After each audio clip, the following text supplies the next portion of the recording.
나눌 말씀은요, 그리스도 요한일서 3장 13절에서 24절 말씀인데요. 네, 한 절 한 절 교독하도록 하겠습니다. 불좀 살짝 켜주시면 감사합니다. 자, 한 절 한 절 교독하도록 하겠습니다. 형제들아, 세상이 너희를 미워하여도 이상히 여기지 말라. 우리는 형제를 사랑함으로 사망에서 옮겨 생명으로 돌아간 줄을 알거니와 사랑하지 아니하는 자는 사망에 머물러 있느니라. 그 형제를 미워하는 자마다 살인하는 자니 살인하는 자마다 영생이 그 속에 거하지 아니하는 것을 너희가 아는 바라. 그가 우리를 위하여 목숨을 버리셨으니 우리가 이로써 사랑을 알고 우리도 형제를 위하여 목숨을 버리는 것이 마땅하니라. 누가 이 세상의 재물을 가지고 형제의 궁핍함을 보고도 도와줄 마음을 닫으면 하나님의 사랑이 어찌 그 속에 거하겠느냐. 자녀들아, 우리가 말과 혀로만 사랑하지 말고 행함과 진실함으로 하자. 이로써 우리가 진리에 속한 줄을 알고 또 우리 마음을 주 앞에서 굳세게 하리니 우리 마음이 우리를 생각할 일이 있어도 하나님은 우리 마음보다 크시고 모든 것을 아시기 때문이라. 사랑하는 자들아, 만일 우리 마음이 우리를 책망할 것이 없으면 하나님 앞에서 담대함을 얻고 무엇든지 구하는 바를 그에게서 받나니 이는 우리가 그의 계명을 지키고 그 앞에서 기뻐하시는 것을 행함이라. 그의 계명은 이것이니 곧 그 아들 예수 그리스도의 이름을 믿고 그가 우리에게 주신 계명대로 서로 사랑할 것입니다. 그의 계명을 지키는 자는 주 안에 거하고 주는 그의 안에 거하시나니 우리에게 주신 성령으로 말미암아 그가 우리 안에 거하시는 줄을 우리가 아니라.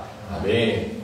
이 말씀을 가지고 오늘 우리는 교회 멤버십 시리즈 설교 네 번째로 4주차죠 벌써 네 번째로 그리스도인 사랑과 나눔의 사람이라는 제목으로 우리는 교회가 지향하는 이웃사랑의 그리고 또 나눔과 섬김의 그 사역적 방향에 대해서 함께 말씀을 통해서 생각해보고자 합니다. 사실 여러분들 이 성경 본문은요, 요한일서 3장 13절에서 24절 이 본문은 제가 그 강의하고 집회하러 좀 많이 다니는 사역을 하고 있잖아요, 그렇죠? 모르는 분들 모시기 좀 아쉬운 것 같을 텐데 한 1000번 정도는 한 설교입니다. 그래서 눈 감고도 자동 반사같이 원고도 없이 할 수 있는 정말 제가 가장 잘할 수 있는 설교인데요.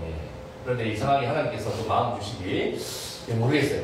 이 이야기를 제가 살아왔던 이런 나눔의 이야기를 오늘 조금 제하기를 원하시더라고요.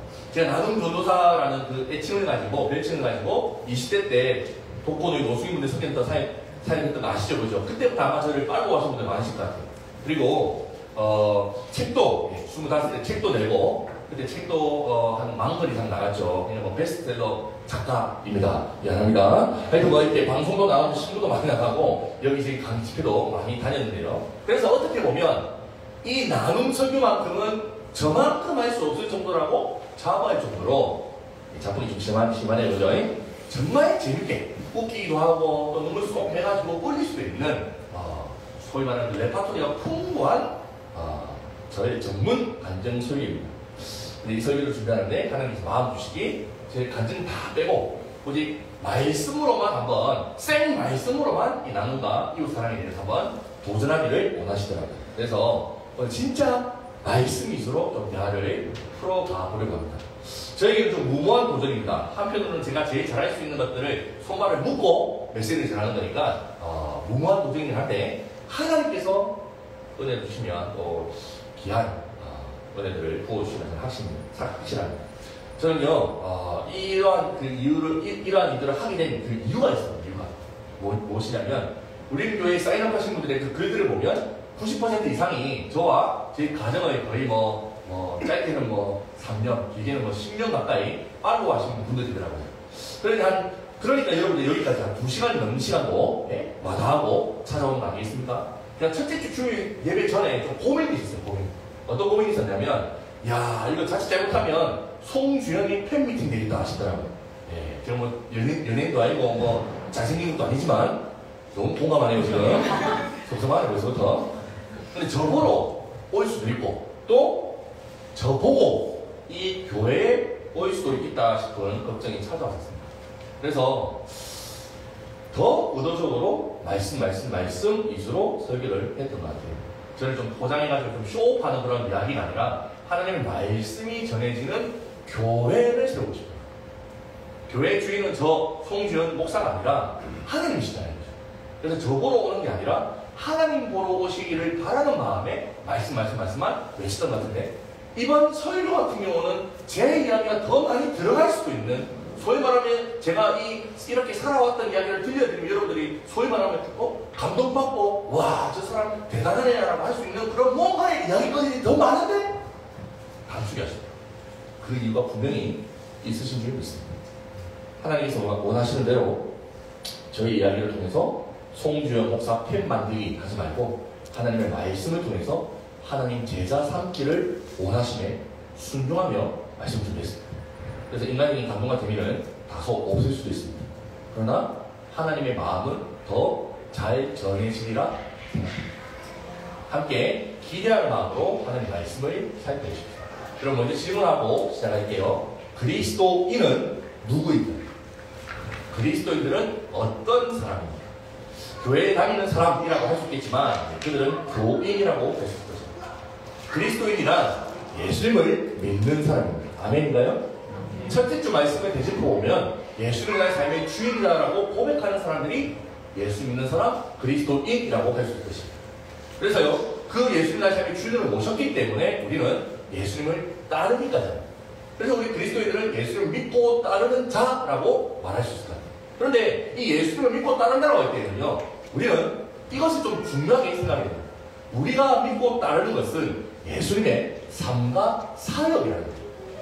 예수님의 삶만 믿는 것도 아니고 예수님의 그 십자가의 그 사역만 믿는 것도 아니라 예수님의 그 십자가의 계속적 죽음의 그 사역도 믿을 뿐만 아니라 주님의 그 십자가를 걸어가셨던 그 삶의 자리까지도 우리는 따라야 된다 말입니다.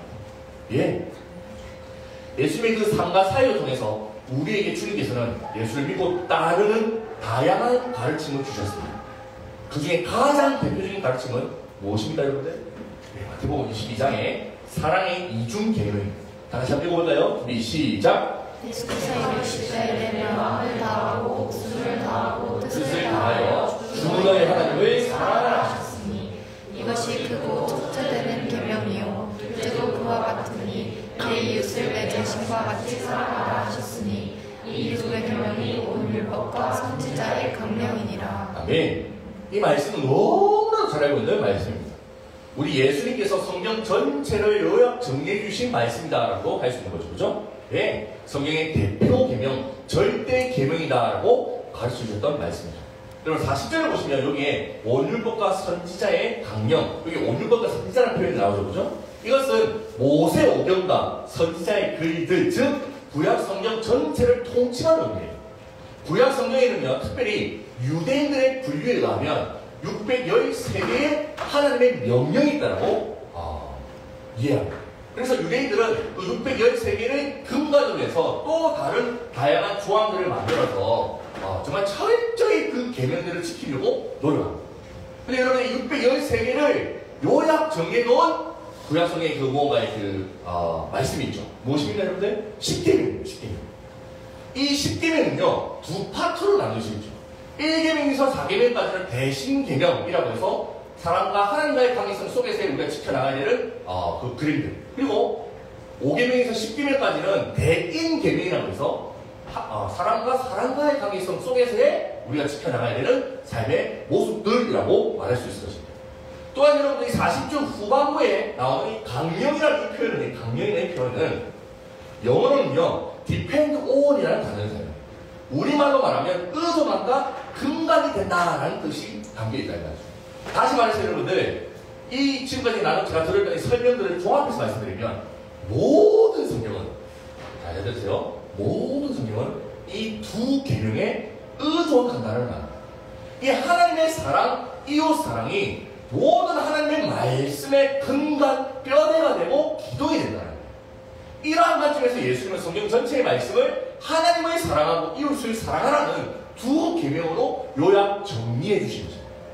그런데요, 예수님께서는 이 세상을 떠나시기 직전 이 두 계명을 또 하나의 계명으로 지각시켜 주셨어요. 무엇인가요, 여러분들? 자, 새 계명을 너희에게 주노니 서로 사랑하라. 내가 너희를 사랑한 것과 같이 너희도 서로 사랑하라. 사랑하는데 누구를 사랑하라고요, 여러분들? 하나님이 아니라 아니라 이웃을 사랑하라고 가르치고 있어요. 네, 하나님이 아니라 이웃을 사랑하라고 가르칩니다. 우리가 이렇게 서로 사랑하면 이웃을 사랑하면서 삶을 살아가면 비로소 모든 사람이 우리가 예수님의 제자인 줄 알 것이다 라고 말씀하시죠. 이 예수님의 가르침을 통해서 우리가 알 수 있는 것이 무엇입니까 여러분들? 그리스도인은요 이웃을 사랑하는 사람이다 라고 정의할 수 있는 거예요. 이거 좀 재밌지 않습니까 여러분들? 우리 일반적인 신간에 가면 하나님의 제자, 하나님의 따르는 사람들이 되려고 한다면 하나님 본인만 사랑하고 섬기라고 말씀하실 것 같은데 오히려 이웃을 사랑하라고 말씀하십니다. 이것이 기독교와 여타 종교의 가장 큰 차이점입니다. 일반 종교는 신을 섬기라고 합니다. 기독교는 이웃을 섬기라고 합니다. 좀 더 나아가면 여러분들 이것은요 이웃을 사랑함을 통해서 하나님을 사랑한다는 것을 고백하라는 거예요. 이웃을 섬기는 것을 통해서 하나님을 섬기는 자임을 증명하라는 이런 의미입니다. 그런데 오늘날 우리의 교회들은 하나님은 참 잘 섬겨요. 그렇죠? 근데 이웃은 사랑하고 섬기기보다 세상 사람들과 별반 차이 없이 경쟁과 시기, 질투와 혐오의 대상으로 일이 얼마나 많은지. 여하튼 여러분 그리스도인들은요 사랑의 사람이다라고 서두에 정의 내릴 수 있을 것 같아요. 하나님 하면 대명사가 사랑이듯이 그리스도인 하면 대명사가 사랑이 떠올라야 된다. 오늘 본문에 기록한 사도 요한 선생님은요 이 하나님의 사랑에 깊이 빠지셨던 분입니다. 이름하여 사도계의 사랑꾼이라고 말씀드릴 수 있는 분이죠. 그래서 그분의 책을 다 살펴보면 하나님의 사랑을 노래하고 우리의 사랑을 건면하는 내용들이 추가됩니다.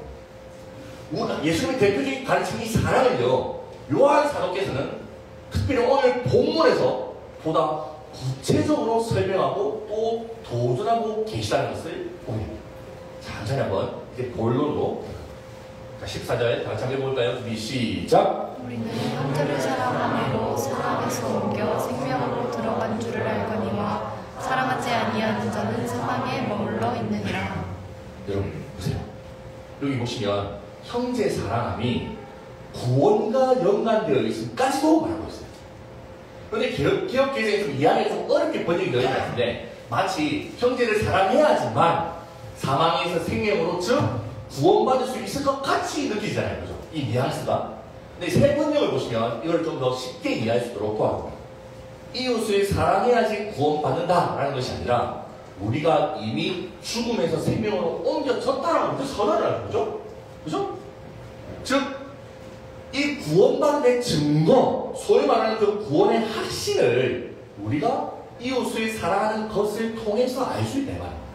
다시 말해서 이웃 사랑은 구원받기 위한 조건이 아니라 결과라는 것입니다. 즉 이웃을 사랑함이 구원받았음의 표징이라는 표징입니다. 이 사랑의 삶이 구원받음의 표징이 되면 세상 사망의 나라에 머물러 있는 자들과 하견되게 구분되어진다는 것을 보면 더 이해하게 되었습니다. 자, 잘 보세요. 15절 한번 읽어볼게요. 준비 시작. 그 형제를 미워하는 자마다 살인하는 자니 살인하는 자마다 영생이 그 속에 거하지 아니하는 것을 너희가 아는 바라. 여러분 왜 이러세요? 형제를 사랑하지 않음의 반대편을 형제를 미워함, 살인함으로 표현합니다. 이웃을 죽이는 행위는 영생 없음의 표징이다 이 말이에요. 자, 반대되는 개념을 좀 부각시키면서 우리에게 이해를 돕고 있는 거죠. 우리가 살아가는 세상은 참으로 이러한 삶을 살아가고 있지 않습니까, 여러분들? 예? 무한 경제 사회 속에서 약육 강식 구조 속에서 우리는 누군가를 죽이고 짓밟고 올라가야 한다고 말합니다. 여기서 말하는 이 살인이라는 것은 여러분들 육체적인 살인뿐만 아니라 사회적, 경제적 살인으로도 표현될 수 있어요. 즉 누군가를 소외시키고 고립시키고 억압하고 착취하며 군림하는 것을 당연시 여기는 것이 이 세상의 삶의 방식임을 폭로하고 있습니다. 누군가를 희생시켜서 나만 잘 먹고 잘 살면 장땡이라는 것입니다. 내가 잘 살기 위해서는 누군가를 짓밟는 행위는 당연하다는 것입니다. 여러분, 이것이 세상의 가치관이며 영생, 하나님의 생명력이 없는 자들의 삶의 기치. 그래서요, 이 세상은요, 우리를 미워한다라고까지 말하고 있습니다. 13절. 형제들아, 세상이 너희를 미워하여도 이상히 여기지만 사망에서 옮겨 생명으로 옮겨진, 예? 우리 그리스도인에 대한 사랑의 삶의 방식과 여전히 사망에 머물러 있는 세상 사람들의 그 죽음의 삶의 방식이 대립되기 때문에 그들이 우리를 미워하는 것은 당연하다는 것입니다. 이것은요, 가짜가 진짜를 향한 저항, 어둠이 빛에 대한 저항하고 있는 모습을 아십니다. 세상 사람들이 그리스도인을 미워하고 핍박하는 것은 당연한 것이기에, 그래서 누군가 우리를 박해하면, 우리 그리스도인을 박해하면 우리는 이것이 우리의 당연한 운명이거니 하고 수능하고 수긍하는 것과 같습니다. 근데 여러분들, 여기 중요하게 생각해야 될 지점이 있어요. 우리가 착각하지 말아야 하는 부분이 있단 말이죠. 오늘날의 교회를 향한 손가락질은 빛과 어둠, 생명과 사망, 선과 악의 대립에 의한 비난이 아니라 무언가 다른 결의 비판이라는 것입니다. 오늘날 우리 교회를 놓고 세상 사람들은 손가락질을 하고 있죠. 그렇죠? 그리고 개독교라고까지 부릅니다. 이것은요, 우리가, 잘 들으세요 여러분들, 세상과 다른 선한 삶을 살아서 듣는 비난이 아닙니다. 우리가 세상보다 더한 삶을 살아서 듣는 비판입니다. 현대 교회가 듣는 욕은 그냥 우리가 잘못해서 듣는 거예요. 목회자나 성도나 관계없이 불법 세습, 탐욕주의, 부패와 타락 등 철저히 자기 중심적이며 이기적인 모습을 보이고 있잖아요. 넷플릭스나 드라마, 영화 등에 묘사되는 교회와 교인들의 모습을 보십시오. 다 사망의 나라에 머물러 있는 모습으로 이미지화하고 있어요. 이처럼 세상 사람들의 그 안티적 관점은 오늘날의 기독교에 대한 이미지가 혐오스럽고 부정적인 모습들이 반영된다는 것입니다. 언젠가부터 이런 자조 섞인 말을 하죠. 교회가 세상을 걱정해야 되는데 오히려 세상이 교회를 걱정합니다. 참으로 가슴 아픈 시대를 살아갑니다. 여러분,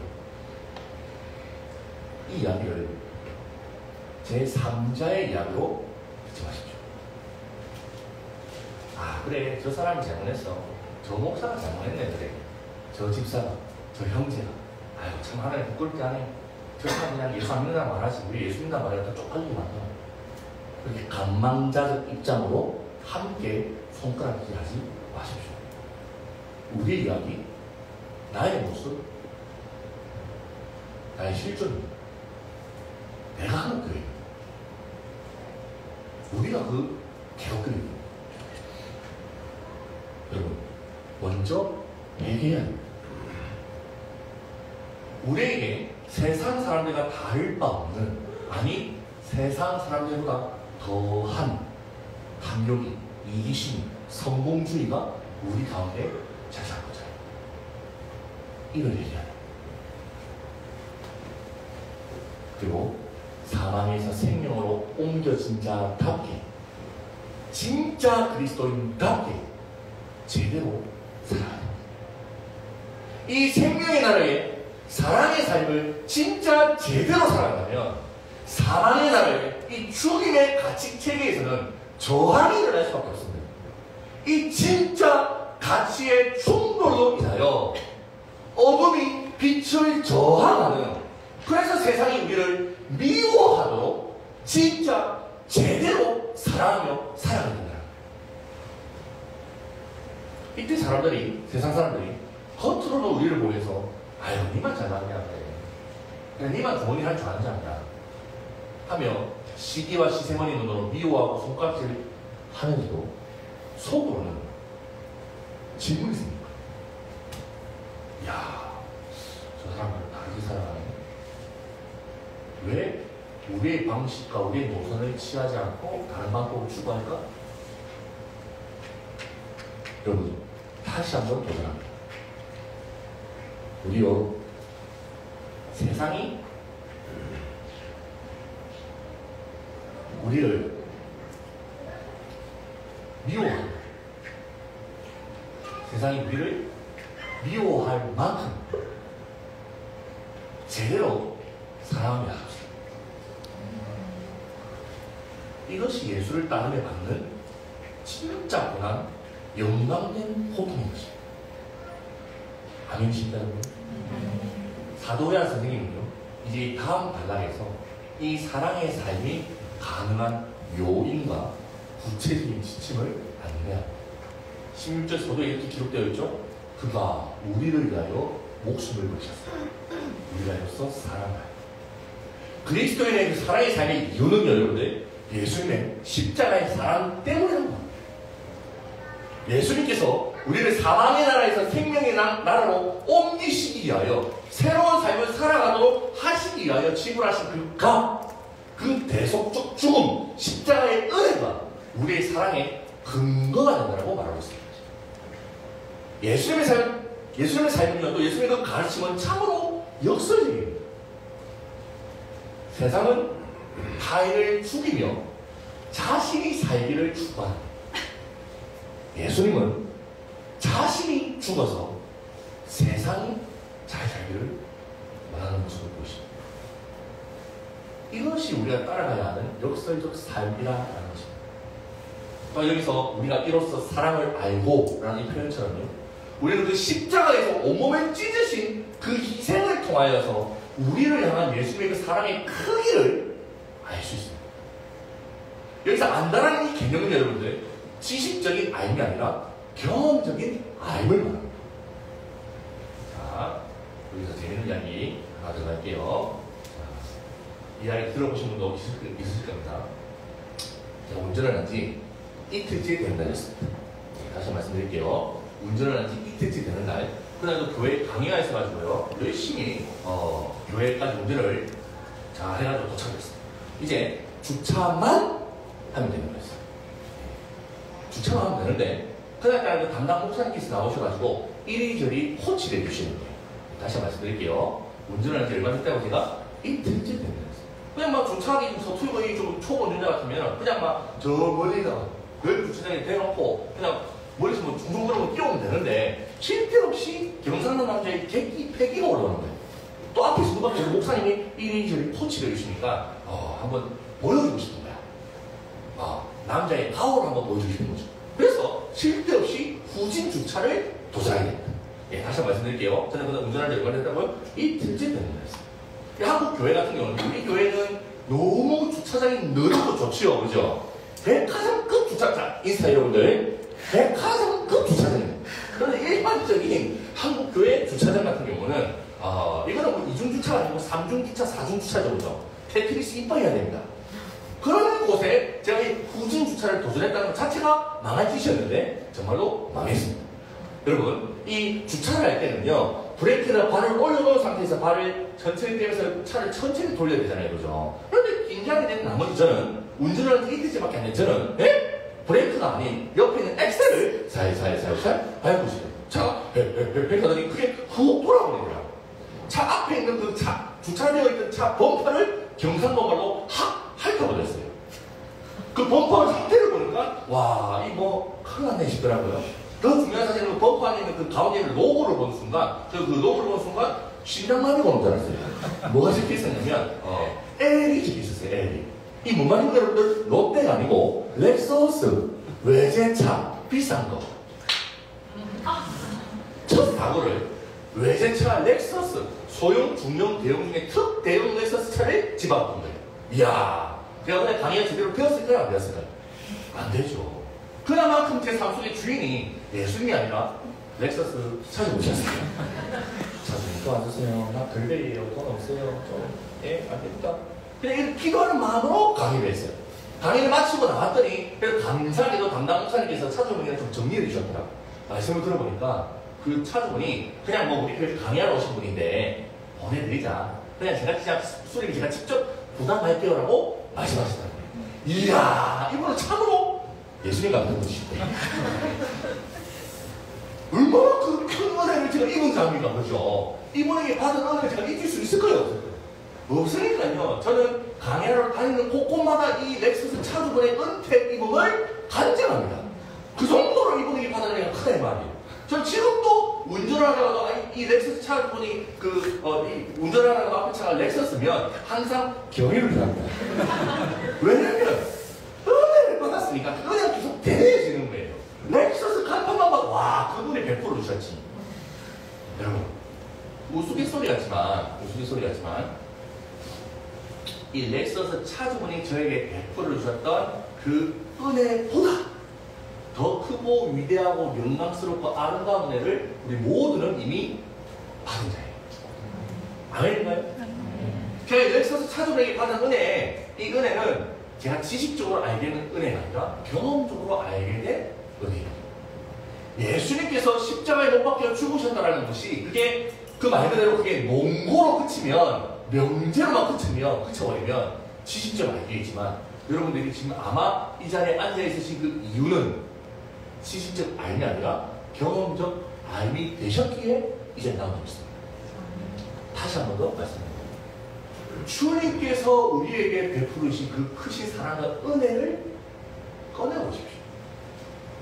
그 십자가의 사랑과 은혜가 우리의 새로운 삶의 근거가 된다는 거예요. 예, 제가 정말 좋아하는 말씀이 있어요. 제가 진짜 제 인생에 대해서 인생 말씀이라고 꼽는 말씀인데 무슨 말씀이냐면 이 말씀. 요한일서 4장 19절 말씀. 우리가 사랑하는 그가 먼저 우리를 사랑하셨습니다.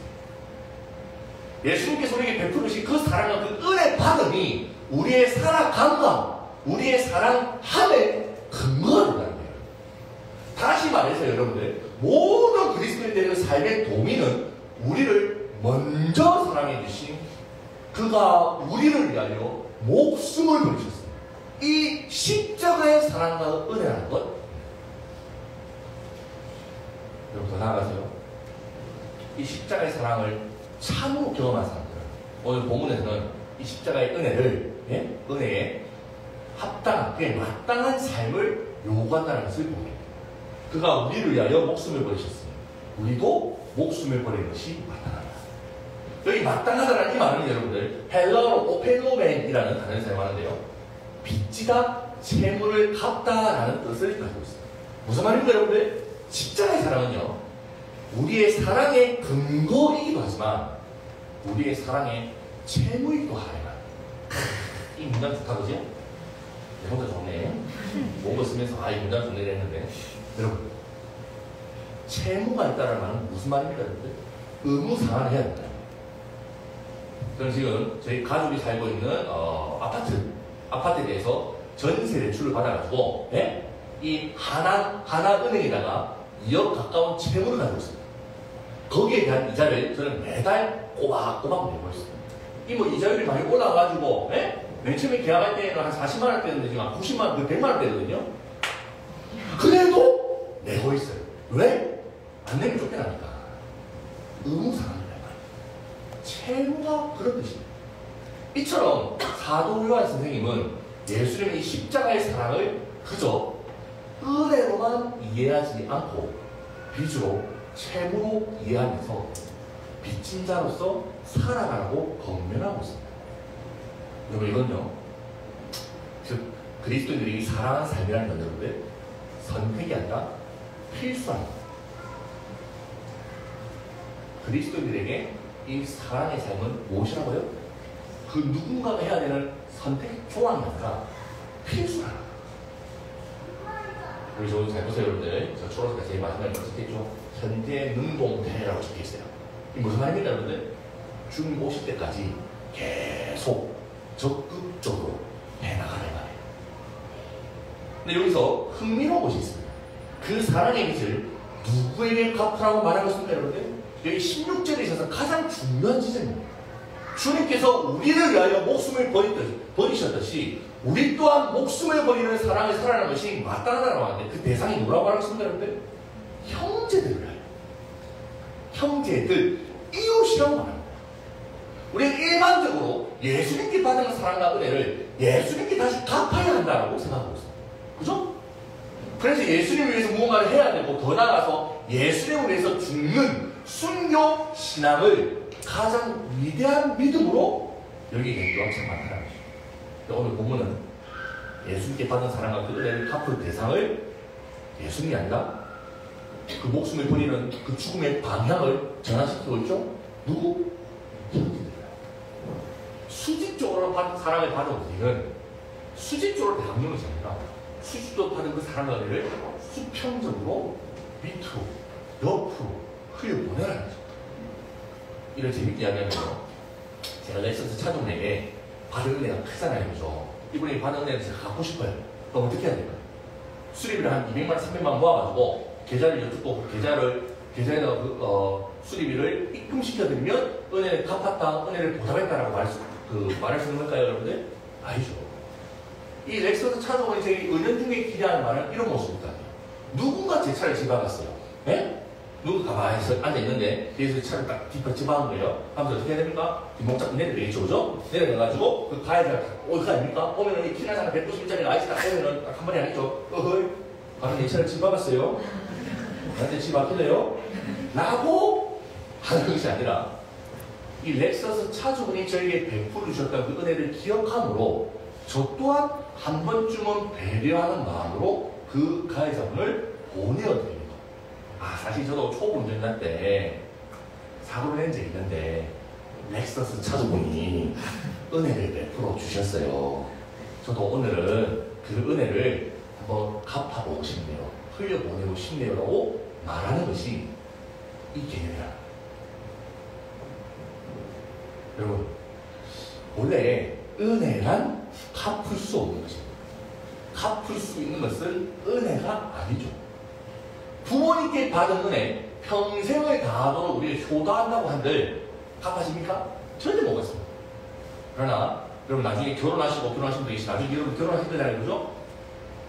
하세요. 제발. 네, 결혼해야 됩니다. 결혼하시고 나중에 그 아새끼란다. 우리 자녀들 낳을 거 아닙니까? 그죠? 우리 하연이, 한인이, 하늘이 지금 알을 낳을 거 아닙니까? 그죠? 알을 낳으면 부모님께 받은 사랑과 은혜를 무지도 모르게 자연스럽게 매일 사랑으로 흘려보내고 있을 거예요.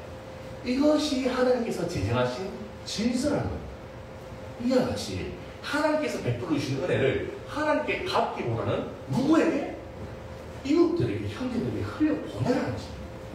이것이 기독교가 가르치는 재미난 삶의 방향성이라고 말씀드릴 수 있죠. 예.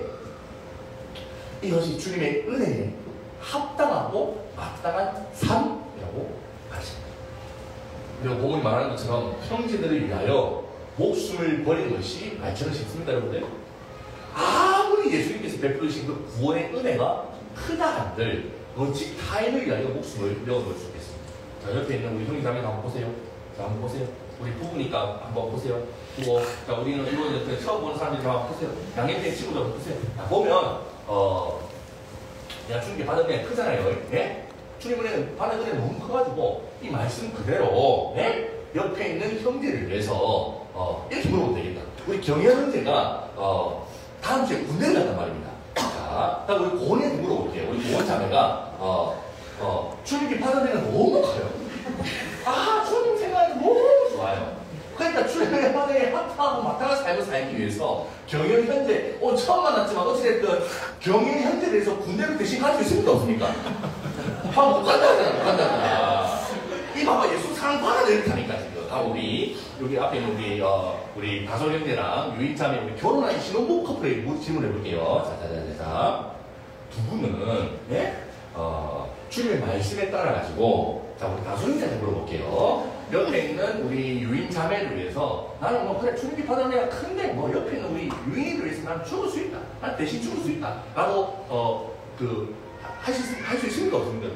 할 수 있습니다. 이야, 이거 마치 결혼식을 다시 한번 하는 결혼식을 다시 하는 느낌이에요. 이거는 야, 대단한 대답이었어요. 와, 이거 방금 일주일에 뜬금도 없이 대답이 나오잖아요. 와, 훌륭한, 여기 참 훌륭한 분이십니다. 예.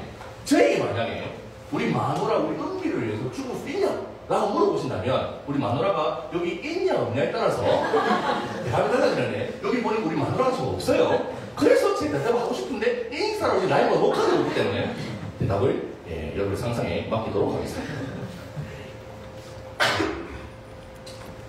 주님께 받은 애가 너무 커요. 근데 형제를 위해서 목숨을 버리는 것 피지컬적인 깨꼬닥 죽잖아요. 할 수 없어요. 사도 요한 선생님은요, 예수님의 사랑에 대한 이 마땅한 반응으로서 형제들을 위하여 죽는 것이 무엇인지에 대한 설명을 다음 절 17절, 18절에서 구체화시켜줍니다. 그래서 문맥에 따라서 성경을 보고 해석하는 것이 가장 중요하다는 것을 우리가 보게 되는데요. 자, 17절, 18절 한번 읽어볼까요? 준비, 시작!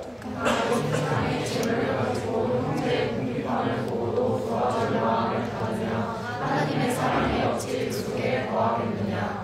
자녀들아, 우리가 말과 행동만 사랑하지 말고 행함과 진실함으로 하자. 여러분, 이 두 구절을요, 17절, 18절 이 두 구절을 저의 언어로 요약 정리해 보겠습니다. 무슨 말이냐면, 너의 지갑을 죽여라. 육체적인 죽음을 요하는 것이 아니라 지갑을 죽여라. 예수님의 십자가의 사랑에 빚진 자로서 형제들을 위하여 자기 희생적 삶을 사는 것이라 너의 지갑을 죽여서 헐벗고 굶주린 소외된 이웃들에게 사랑을 나누라고 100% 주라라고 요구하고 있습니다. 여기서 이 이웃사랑의 그 구체적인 행동 양식, 실제적인 지침을 보게 되는데 무엇이 되는데? 재정적 나눔이다. 여러분, 이 지갑을 죽인다는 행위 어떤가요? 우리가 살아가는 이 자본주의 사회에서는 더 어렵죠. 돈이 곧 나의 생명이잖아. 여러분, 왜 일하고 있습니까? 돈 벌려고. 왜 돈 벌고 있습니까? 내 먹고 살라고. 이 등식 있는 자본주의 사회 속에서는 이 돈을, 지갑을 죽이라, 이 재정을 죽이라는 것은 더한 요구로 느껴집니다. 그래서 오늘 이 말씀이 오늘날의 현대 그리스도인들에게 가장 시적절한 요청이 되는 것입니다. 여러분, 이 나눔이라는 것은요, 잘 들으세요. 예수님의 사랑으로 어렵고 힘든 이웃을 돕는 구제와 적선의 행위에 머물지 않습니다. 이 자본주의 사회 한복판에서 우리는 예수님을 믿습니다 라는 고백을 올려드리는 거룩한 저항 운동이 됩니다. 모두가 돈이 최고다, 돈이면 다다, 돈 때문에 사는 거지 하면서 돈 하는데 그게 아니라고 선언하는 것이 나눔이다. 다시 말해서요, 나만을 위해서 돈을 벌고 그 돈으로 나와 우리 가족을 윤택케 하는 일에 목적을 두고 살아가는 이 시대에 나의 지갑을 죽여서 나의 돈을, 나의 재정을 쪼개어서 오히려 헐벗고 굶주린 자들에 대한 이 나눔은 이 세상에서 저 세상의 가치를 살아가는 거룩한 저항이야. 그러나 이 저항 운동에 나서서 우리 교회는 또 먼저 회개부터 해나가요. 우리 교회 또한 우리 시대를 지배하고 있는 물질에 대한 탐욕과 오남용을 일상으로 해요. 세상의 가치를 빼닮은, 아니 세상보다 더한 교회 탐욕주의를 향한 하나님의 외침이라 생각되기 때문에 초대형 교회들은요, 돈을 쌓고 쌓으며 교회의 혹한 채우는데 혈안이 되어 있습니다. 왜 교회의 부흥과 성장을 꿈꾸는지 아십니까? 자, 마이크 끄고 교회에 돈이 많아집니다. 만몬이즘, 돈 귀신이 제대로 든 오늘날의 교회를 향해 하나님께서는 회개를 외치고 계십니다. 누가복음 보면요, 여러분들, 세례요한이 요단강에서 세례를 주는 장면이 있습니다. 그게 찾아오는 당대의 교인들, 유대인들을 향해서 거침없는 일관을 하면서 회개를 요청하는 모습이 나타나죠. 독사의 자식들아, 회개에 알맞는 열매를 맺어라. 그러한 열매를 맺지 못하면 너 지옥 간다! 라고 외칩니다. 정말 무섭고도 적나라한 경고이죠. 무리가 찾아와서 요한에게 묻습니다. 예, 사도 요한 선생님, 세례 요한 선생님, 어떻게 하면 회개에 합당한 열매를 맺어주셨습니까? 11절, 속옷을 2벌 가진 사람은 없는 사람에게 나누어 주고 먹을 것을 가진 사람도 그렇게 하여. 보세요. 나눔이 곧 회개의 열매라는 거죠. 세리들에게는 너희에게 정해준 것보다 더 바치지 마라.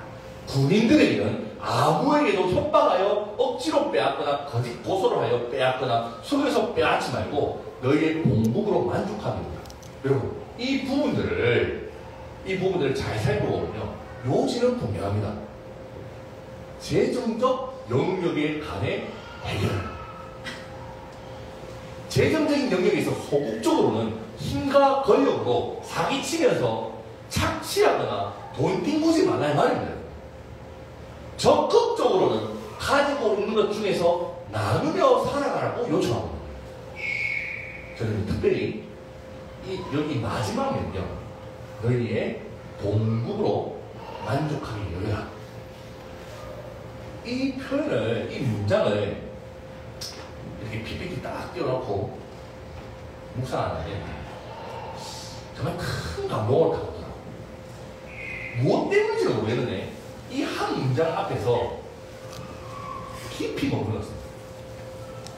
여러분, 진짜 저는 설명할 수 없는데 이번 주 중에 설교 준비하면서 이 한 문장을 그냥 PPT 띄워놓고 사무실에 앉아있는데 계속 보는데 눈물이 나요. 뭐 때문인지는 모르겠는데 설명할 수는 없는데 눈물이 나요. 여러분, 이 말씀에서 우리가 배울 수 있는 중요한 가르침이 있습니다. 기독교가 말하는, 기독교가 지향하는 재정, 소유관에 대한 부분인데요. 여러분, 기독교는요, 재정에 있어서 너무 불을 쫓는 것, 즉 풀소유도 잘못되었다는 말하지만 또 극단적인 무소유도 주장하였습니다. 기독교에서는 여러분들 무소유, 풀소유가 아니라 알맞은 소유를 지향합니다. 불교의 그제라는 말 잘못했다. 불교의 우리 스님들은 무소유를 주장하잖아요. 그죠? 그 아저씨들 무소유를 주장하는데 무소유 아무도 못합니다. 무소유면 옷 빨리 먹고 다녀야 됩니다. 옷 한 번 소유하고 있는다고 소유한 거잖아요. 그죠? 아닌가? 나이 보면 그럴 때. 만약에 진짜 무소유면 에덴 동산을 찍어야지. 이게 마음 내 생각입니다. 베스트셀러 작가로도 유명한 한 스님, 미국 무학파 스님. 그분도 무소유를 주장했지만 무소유가 아니라 풀소유로 비난을 받았지 않습니까, 여러분? 기독교는요, 알맞음, 이 적당함, 적절함을 추구합니다. 거룩한 평범성. 너무 가서 그렇다고 너무 의도적인 빈곤을 추구하지 않는다는 거예요. 그러나 오늘날 우리는요, 이 알맞은 소유보다는 과도한 소유, 엄청난 소유를 꿈꾸십니다. 그러나 과도한 소유를 우리가 가질 수 없는데 과도한 소유욕으로 살아가고 있습니다. 더 많은 것들을 모아놓고 살기를 원한다는 것입니다. 여러분, 인생을 살아가다 보면 또 돈을 벌어가다 보면 여러분들도 지금 이제 돈을 벌어가고 있는 시기잖아요. 그죠? 여러분도 경험에 아실 부분이 뭐냐면 돈 버는 만큼 우리 소비 규모도 점점 커져간다는 거예요. 우리 대학생 친구들 일주일에 5만원에서 한 7만원이면 먹고 삽니다. 뭐 먹고 사나? 아, 미안합니다. 내가 15년 전에 5만원까지 먹고 살았으니까 알아서 사세요. 예. 하여튼 뭐 나는 그렇게 한 5만원까지 일주일 살았던 것 같아요. 근데 여러분도 세금을 했으면 한 일주일 예, 알아서 살겠죠. 그죠? 예, 하여튼 대학생 때는 5만원에서 7만원 있으면 일주일 사는데 우리 직장인 같은 경우는 하루에 5만원, 7만원씩 쓸 때가 있어요. 그죠? 결혼하시면 5만원, 7만원이면 우리 아들 밥도 못 먹입니다. 소비 규모도 살아갈수록 소비 규모도 점차 넓어지는 것은 당연한 대만이죠. 그러다가요, 잘 들으세요. 이 소비 규모가, 즉 카드 값이 우리를 이끌어가는 삶이 되기가 합니다. 이 표현은요, 제가 느끼는 바로는 이 알맞은 소유라는 이 개념은요, 이것을 경계하라. 그 카드 값이 이끌어가는 삶이 되지 말라는 거거든요. 내가 벌어 드리는 그 족족 내 마음대로 다 쓰라는 것도 아니다. 그럼 이 말씀은요, 나에게 알맞은 소유는 어떨까 생각하면서 우리 가정에 적정 수준의 생활 규모를 정하고 그 분깃 외에는 하나님 나라를 위하여 이웃들을 향하여 흩어 나누라고 맡기신 재정임을 인식하라는 거죠. 뭐라고 여러분들? 우리의 알맞은 소유, 그 분깃 외에는 하나님께서 여러분에게 맡겨주신 재재다. 이걸 정말 멋지게 살아낸 한 인물이 있습니다. 멀리 인물인데 미국의 척피니라는 할아버지. 이분은 독실한 기독 사업가입니다. 이 척피니는 빌 게이츠와 워렌 버핏의 롤 모델이기도 한데 지금까지 자신의 전 재산 중 99%인 10조 가까운 돈을 기부하고 남은 기부왕으로 올라갑니다. 그렇게 91세가 올해 지금까지 살아계신 분도 제가 확인했습니다. 91세가 된 노년에 현재 가지고 있는 전 재산은 150만 달러 정도라고 합니다. 한국 돈으로 한 사람은 17억, 18억 정도 되는데 우리한테 청년들에게는 뭐 지금 뭐 1,000만 원도 없어 가봤던데 그죠? 17억, 18억이면 와 값도 많긴 많네 생각하는데 예? 그 17억, 18억 가지고는 이 서울 수도권 인근에 복 아파트가 하지 못 삽니다. 그죠? 10초를 기부할 정도로 엄청난 부를 누렸던 분인데 이분에게 있어서 알맞은 소유는 150만 달러입니다. 보세요. 돈은 매력적이지만 그 누구도 한꺼번에 두 켤레의 신발을 신을 수는 없다. 아무리 부자라고 해도 돈을 쓸어 담을 부를 소유하게 되어도 척피니 우리 할아버지는 소유의 목적을 두지 않았습니다. 자기에게 맡겨진 것이라고 생각하면서 자신에게 알맞은 소유 150만 달러 그 외에는 그 분기 외에는 다 흘려보냈다는 거죠. 저는 여러분 중에 혹시 사업을 하고 계시거나 또 앞으로 또 사업을 꿈꾸거나 또 하나님의 재정적 축복을 주시는 분이 계신다 한다면 그 많은 돈을 이렇게 거룩하게 허비하면서 살았습니다. 척피니는요 91세가 된 이 노년에 대해 이런 말을 했다고 합니다. 이 문장 참 감동적이다. 나는 파산하기 위하여 오늘도 더 열심히 한다. 이야 92년 된 할배가 이 죽을 때 다 했는데 더 열심히 일한다. 이웃들에게 흩어나누며 파산하기 위하여 부유한 죽음은 불명예스럽다 라고 말하며 그는 지금 남아있던 전 재산을 기부합니다. 즉 알맞은 소유를 가지고 있던 150만 달러로 기부하면서 하늘나라를 가려고 준비하고 있습니다. 여러분 이 척피니의 성공적 삶에 주목하지 마시고요. 나도 돈 있으면 저렇게 할 수 있겠다 라고 생각하지 말라 이 말입니다.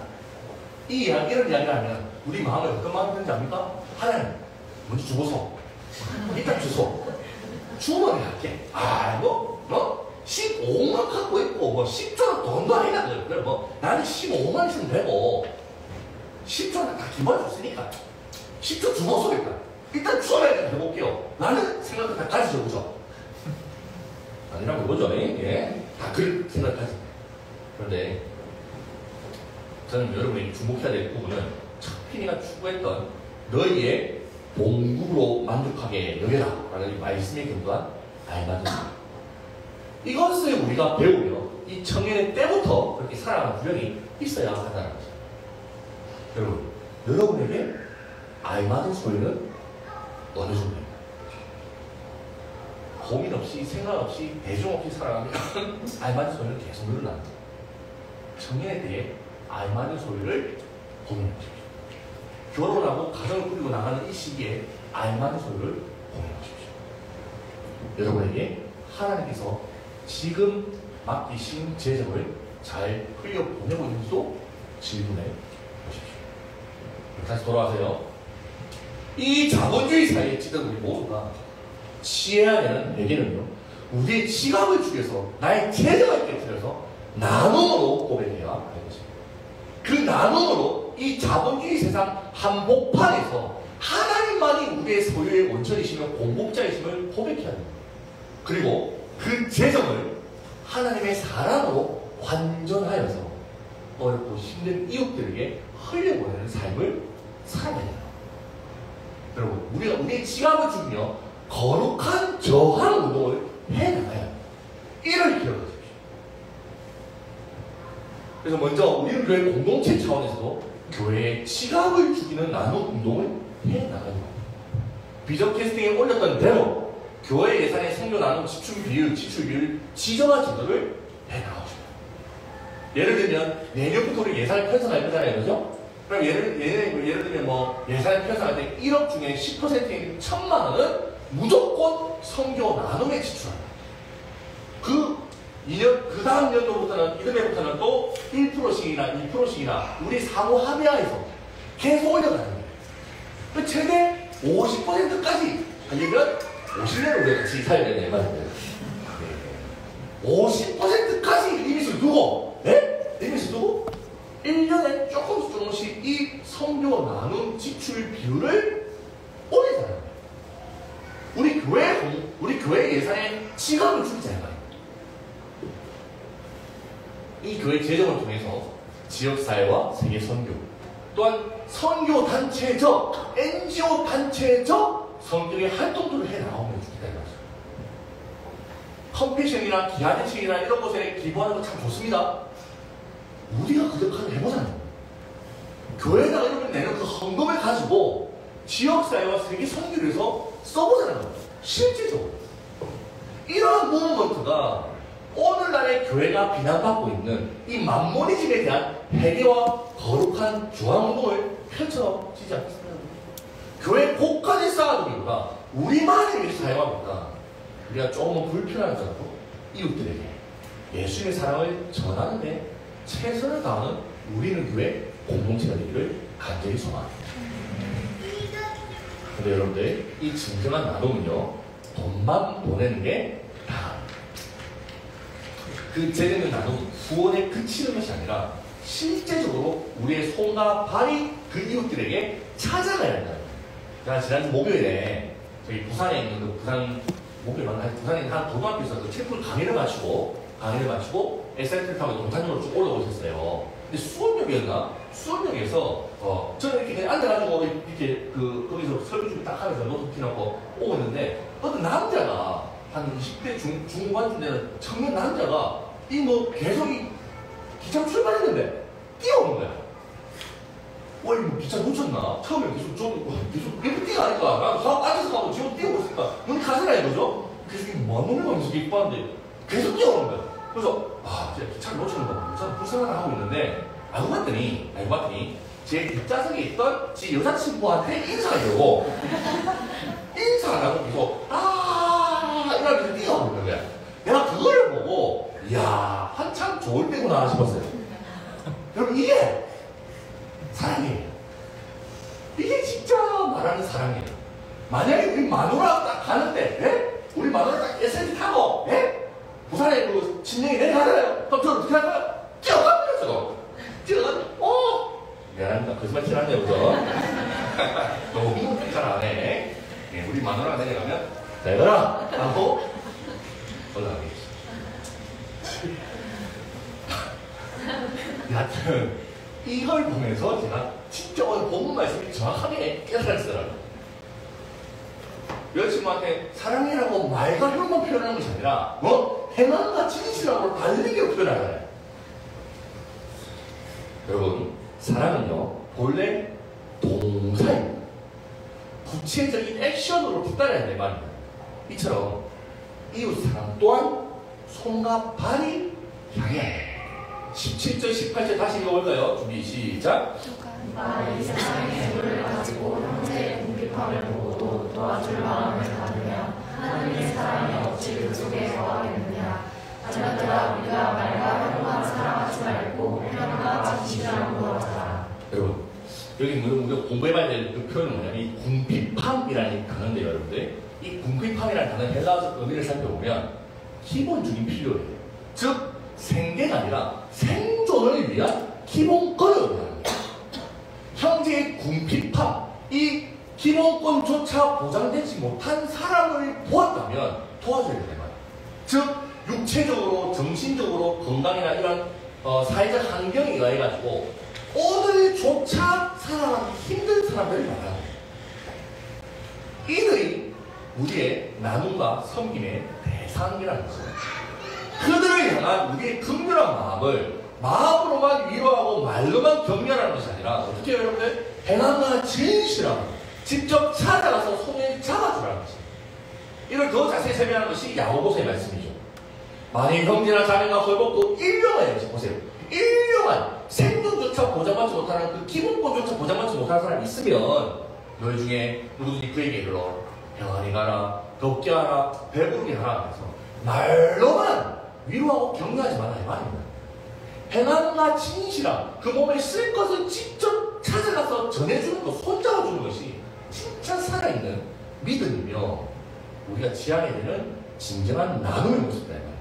그래서 우리는 교회는요, 재정적 나눔만을 해나가는 교회 공동체가 아니라 직접적 사랑의 실천, 섬김을 해나가는 것입니다. 우리는 나눔과 섬김 예배를 정대화하기로 했죠, 그죠? 격월 1회 두 달에 한 번은 항상 우리는 노숙인분들이나 독거노인분들이나 다문화 가정이나 기본권조차 보장받지 못한 이웃들에게 찾아갈 거예요. 찾아가서 그들에게 손잡고 손 내밀어 함께 안고 함께 울고 함께 웃어드리는 것, 이것이 곧 예배임을 증명하는 거예요. 여러분, 예배는요, 이 예배당에 앉아가지고 찬양하고 말씀 듣고 기도하는 것만이 예배가 아니에요. 우리는 이웃들을 찾아가서 그들을 섬김으로써 삶의 예배를 드릴 거예요. 다시 말해서 예배 이후에, 예배 다 드리고 난 뒤에 2부 행사 사역으로 봉사활동을 가는 것이 아니라 이 나눔과 섬김이 하나님께 예배로 드리는 것입니다. 설레지 않으실까요? 우리는 다음 주 주일 첫 삶의 예배를 드립니다. 수원역에 계시는 이웃들이죠. 그런데요, 앞으로 이 삶의 예배는 오늘 말씀을 적용하는 시간을 가집니다. 먼저는 개인의 지갑을 깨뜨리는 것입니다.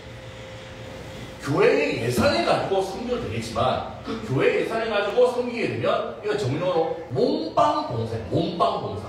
몸만 가는 봉사. 우리는 교회는요, 지갑을 죽이는 재정적 깨트림과 직접 손과 발이 가는 진정한 나눔과 섬김을 살아가는 것입니다. 이것이 교회 공동체 차원의 훈련이라고 보시면 되겠습니다. 그래서 여러분들이 언젠가 우리는 교회를 떠나게 되시더라도 이 진정한 나눔과 섬김의 삶이 지속될 수 있기를 바라면서 이 훈련을 계속 해나가는 것입니다. 다음 주 그래서 여러분의 지갑을 의무적으로 깨트리게끔 할 겁니다. 1인당 기본 3만 원이 해결됩니다. 밥 한 끼 안 먹으면, 그 밥 한 끼 안 먹으면 기본권 오늘조차 보장받지 못한 분들에게 오늘을 설명해 주십니다.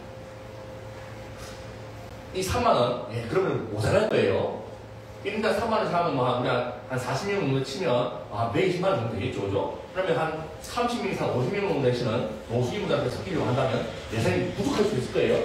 그러면 마음에 감동이 오시거든? 더 해도 됩니다. 그러면도 예산이 부족하면 교회 재정에서 충당하도록 하겠습니다. 여러분, 왜 이렇게 한다고요?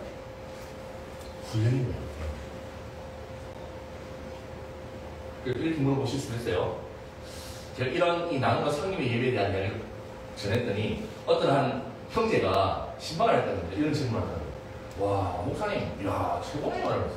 뭐가 최고가? 이야, 다른 목사님들은, 이웃 사랑하세요. 라고 설교만 하고, 자기는 양복도 뒤에 빠져있던데, 목사님은 직접 뛰어가가지고 같이 한다고요? 이야, 대박이네. 이렇게 얘기하더라고요. 여러분, 제가 그거 하려고 우리는 교회에 개최했습니다. 저의 이 오늘 다 생각했던 간증은 다음 주에 직접 보실 수 있습니다. 노숙인 아저씨들, 나는 막 친합니다, 여러분. 아저씨들 손잡고 안고 하는 거 어렵지 않습니다. 왜? 내 인생이 그렇게 굴러먹었습니다. 저는 앞으로도 우리는 교회 공동체가 이런 나눔과 섬김의 삶의 예배를 진행할 때에 뒤에서 발짝 끼고 양복 입고 자자자 해보세요! 라고 판만 까는 목사들이 있었습니다. 제가 먼저 아저씨 손잡고 제가 먼저 할머니들이랑 안아요. 왜? 나도 목사이기 전에 그리스도인이고 나도 나눔의 삶을 지속하고 싶어요. 돈도 낼 겁니다. 잠시만, 우리 집은 5명이잖아. 빚이 안 됩니까? 여러분, 예수님께 먼저 받은 그 사랑과 은혜를 이웃들에게 흩어나오는 공동체가 되길 소망합니다. 말과 혀로만 사랑하지 말고 행함과 진실함으로 지갑을 죽이고 재정을 깨뜨리고 직접 손과 발이 찾아가는 성님을 감당하면서 우리는 교회입니다. 우리가 교회. 우리는 그리스도인입니다. 우리가 그리스도인. 내가 예수님입니다. 이 고백을 삶으로 고백해보자 이 말입니다. 여러분 아멘입니까? 초대 교회의 지도자들이었던 초대 교부는요, 진짜 그리스도인, 가짜 그리스도인, 즉 이단을 구분짓는 기준을 이렇게 설명했다고. 사랑을 말로만 하면 이단이요, 사랑을 살면 그리스도입니다. 오늘 말씀을 요약해주는 한 문장이 될 것 같습니다.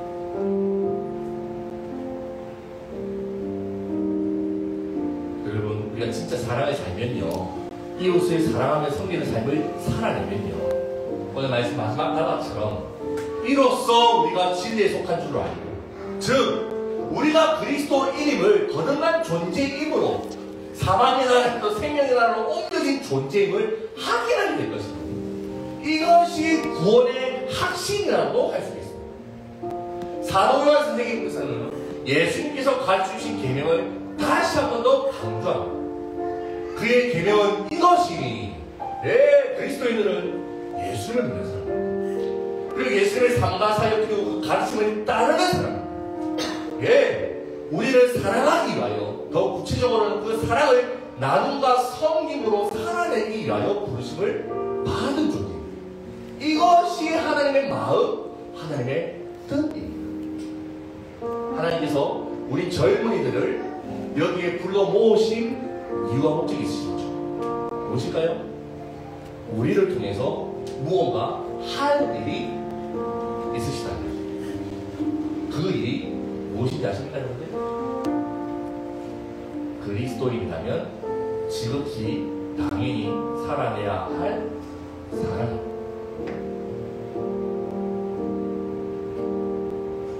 사랑을 합시다. 주님께서 우리에게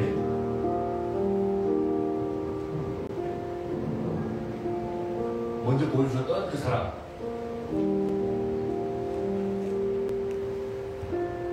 사랑이 되면 됩니다.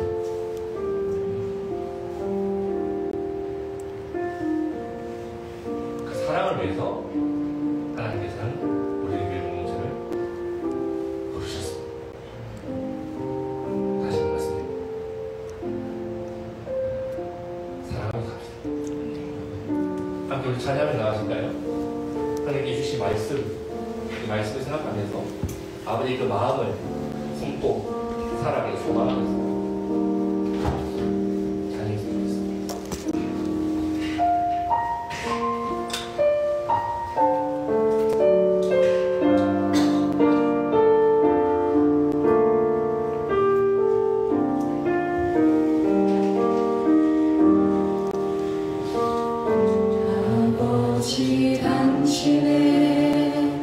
마음이 있는 곳에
먼저 사랑해 주셨습니다.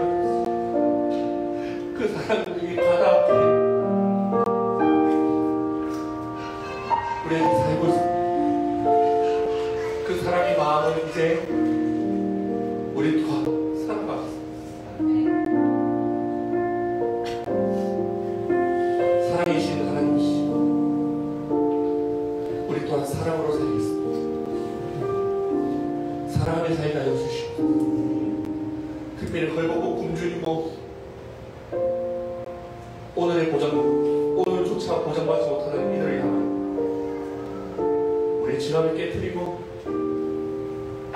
우리의 손가방을 향하여 당신의 마음을 전달하는 자들이 하여 주시옵소서.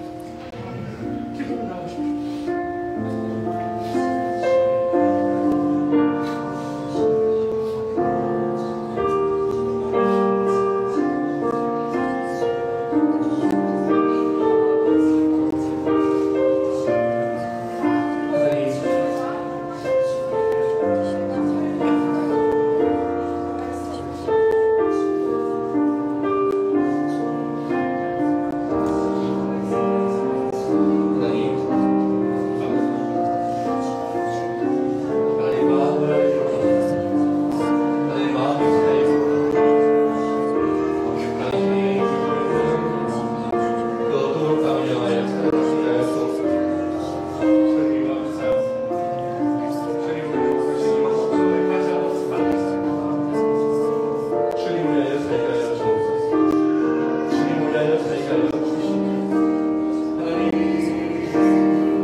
우리 시간 한번 기도하실 때 하나님께 우리를 먼저 사랑해 주셨던 그 사랑을 다시 한번 더 깊이 한번 누려봤으면 좋겠어요. 그가 우리를 위하여 목숨을 버리셨습니다. 그 사랑을 다시 한번 우리 묵상하며 나아가십시오. 그러니까 우리를 사랑해 주셔서 나를 위하여 십자가 못 박혀 죽으셨다는 그 사실이 참이 되어서 감사합니다. 은혜를 한번 우리 잠잠히 묵상하며 나갈까요? 주님께서 우리를 얼마나 사랑하시는지, 얼마나 사랑해 주셨는지를, 그 크기를, 그 주님의 그 사랑의 넓이를 잠잠히 젖어들어 보십시오.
우리가 사랑하는 그가 먼저 우리를 사랑하셨습니다.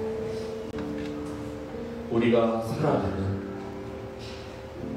그가 먼저 우리를 사랑하셨습니다. 우리가 사역하고 우리가 목회하고 그가 먼저 우리를 사랑하셨습니다. 그러니까 감사합니다. 그래도 먼저 사랑해 주셔서 감사합니다. 그 사랑의 은혜에 빚진 자로서 사랑하며 살겠습니다. 할복고 금증인 자 오늘의 기본권조차 보장받지 못하는 이 시대에 나그네 고아와 가부를 위하여 우리는 교회 공동체가 당신의 그 사랑을 형성하며 살아가길 소망합니다. 나만 잘 먹고 잘 살기 위해서 타인의 인격을, 타인의 경제권을 짓밟으며 죽이며 살아가는 것이 당연하게 여겨지는 이 시대에 나의 것을 포기하고 나의 지갑을 깨뜨리고 나의 제자를 눈을 나누어서 주님의 사랑을 전하는 일에 애쓰고 힘쓰는 우리를 교회 되게 하여 주시옵소서. 우리가 되게 하여 주시옵소서. 내가 되게 하여 주시옵소서.